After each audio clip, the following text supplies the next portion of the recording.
या निशा सर्वभूतानां तस्यां जागर्ति संयमी यस्यां जागृति भूतानि सा निशा पश्यतो मुनेः।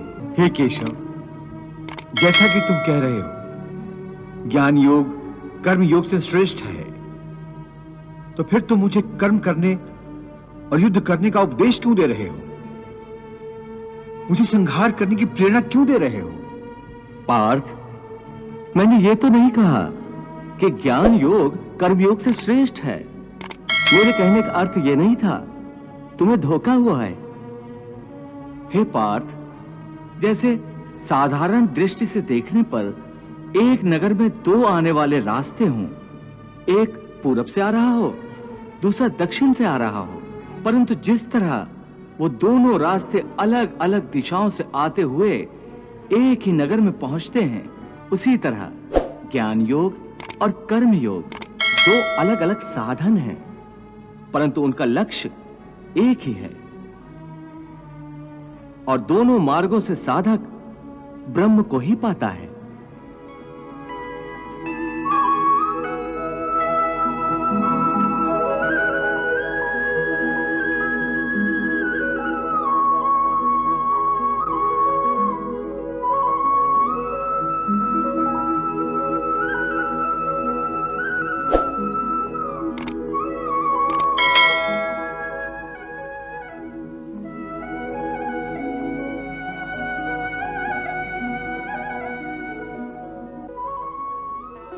इसलिए दोनों योग उत्तम है, परंतु ज्ञान पर आधारित सांख्य योग की साधना कठिन है। इसके मुकाबले कर्म योग की साधना आसान है।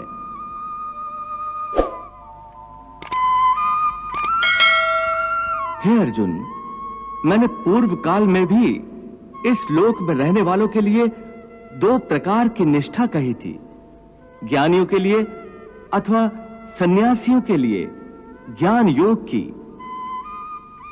और योगियों अर्थात कर्मयोगियों के लिए कर्म योग की। ये दोनों रास्ते प्राणी को भगवान तक ले जाते हैं।